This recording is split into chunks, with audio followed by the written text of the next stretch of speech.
This is the easiest mob XP farm for Minecraft Bedrock, and as always, there will be a world download in the description.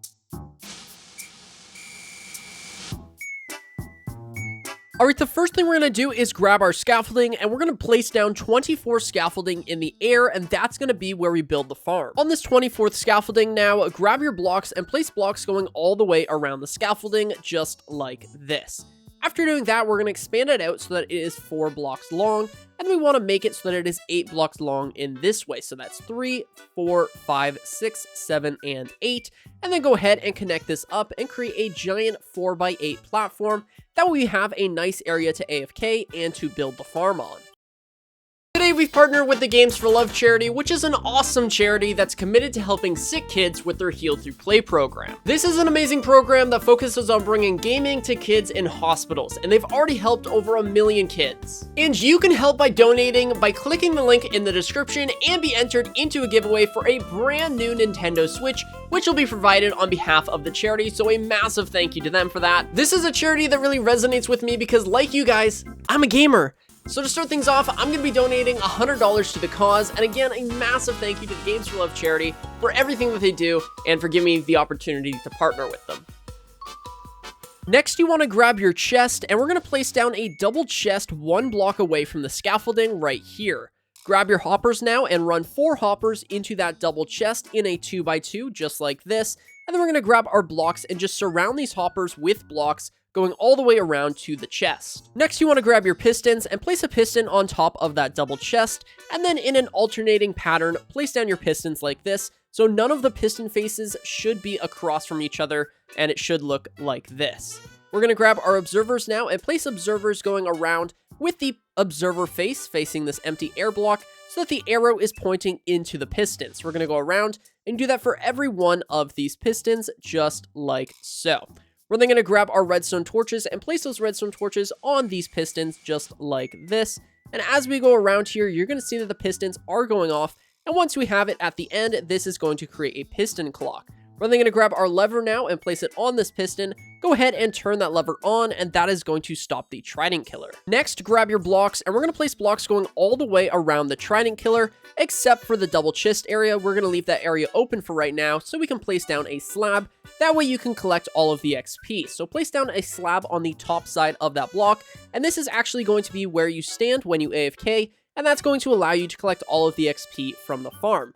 Now what you want to do is build a giant chamber going all the way up 18 blocks from this layer, so that would be 1, 2, so on and so forth. Or if it's easier to count this way, from this hopper layer, you want to build up by 20 blocks. So 1, 2, 3, and so on. So 20 blocks all the way up. And once you're done, it should look like this. It's just a giant tube that's 20 blocks deep, which is going to transport all of the mobs into the Trident Killer.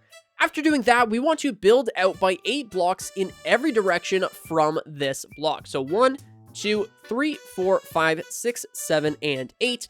And then 1, 2, 3, 4, 5, 6, 7, 8. Let's do it over here now. We're going to go 1, 2, 3, 4, 5, 6, 7, 8. And then again, 1, 2, 3, 4, 5, 6, 7, 8. The reason I do it like this is because now we know the diagonals of the farm, which means that we can very easily just connect these up to have a giant platform that we're going to fill in. So this is the least amount of counting possible, and then you just have to fill in this giant platform. After filling in the platform, you should have a 20 by 20 platform with a 2 by 2 hole in the center.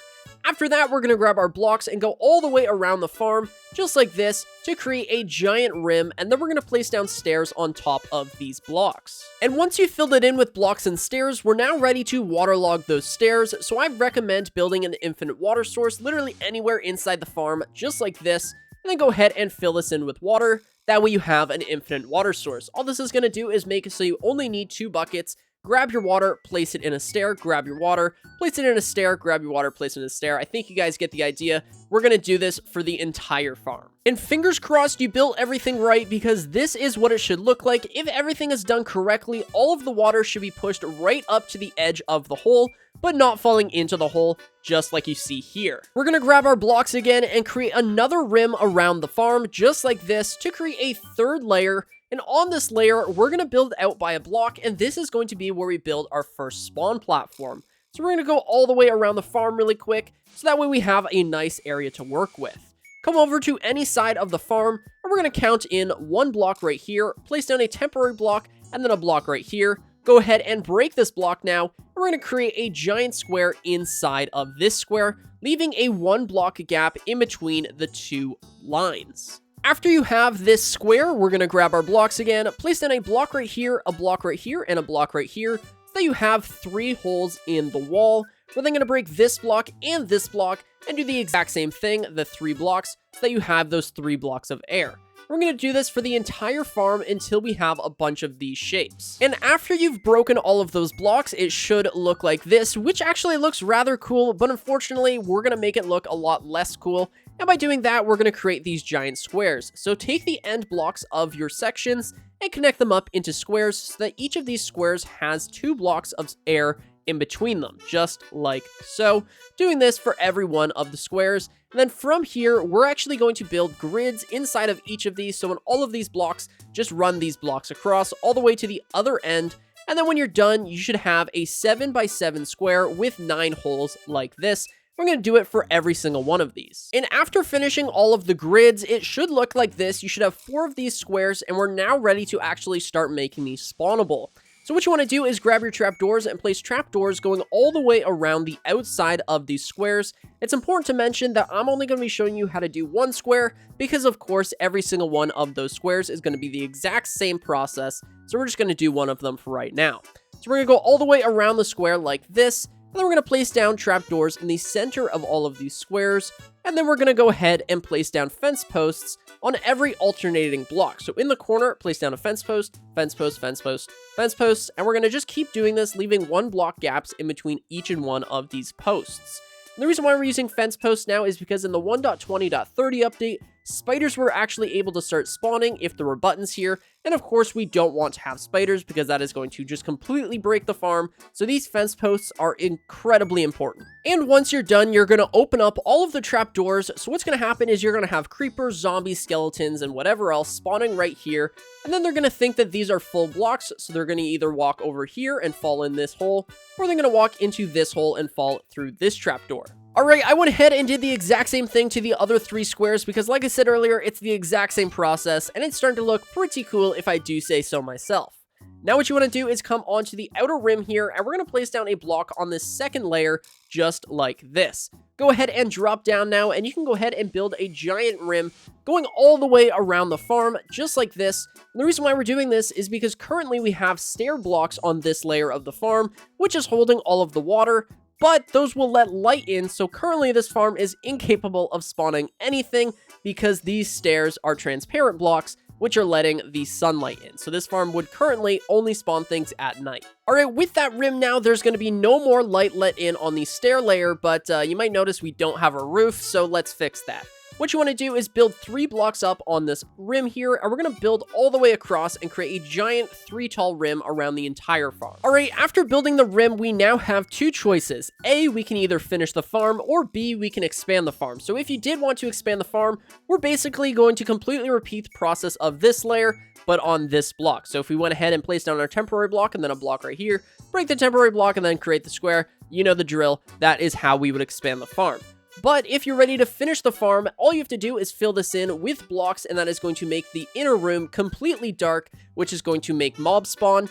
But again, if you are going to expand the farm, I wouldn't build more than like 4 layers, because after the 4th layer, the 5th layer will have no mob spawning on it because you are too far away. Alright, and with the roof filled in, if I go ahead and break this block and then come in here and place this block down, you might notice it is pretty dark, which is good. That means that mobs are going to spawn. So let's go ahead and fill this hole in, and now with your torches, you have 2 options. One, you can either place leaves or slabs all the way over this roof, or if you're lazy like me, you can just spam a bunch of torches on the roof, and this is going to stop mobs from spawning. Make sure to also get the rim right here. You want to make sure that this is also lit up, or of course you're going to have mobs spawning here. And the reason we're lighting all of this up is because, of course, we don't want to have any mob spawning on the outside of the farm. We want mob spawning on the inside of the farm, and I might have overdone it with the torches a little bit, but it's fine. We're not going to worry about it. Go ahead and also place torches here, and of course, underneath of the farm, it's quite dark, so let's go ahead and spam some torches here. I know that there are people in the comments who are freaking out at me for this torch spam, but yeah, this is a bit of a Minecraft crime, I will admit. But again, you can make the lighting look however you want. That is not important. Just make sure it is well lit up. And now all we have left to do is go ahead and stand right here, throw the trident at that piston, go ahead and turn it on, and all you have to do now is sit and wait, and you will get XP, drops, and all that fun stuff. Also, get a looting 3 sword. Alright, I went ahead and got myself a looting 3 sword. That way the rates of this farm are going to be even greater. But as you can see, this piston is just chugging along. Now with a looting 3 sword, you can expect to get around 8 stacks of items per hour, which is pretty good, and also get around 30 levels an hour, give or take. Alright, that is going to do it for today's video. Hopefully you guys enjoyed this one. If you did, then be sure to subscribe and leave a like. My name is 1UpMC, and I will catch you guys in the next one.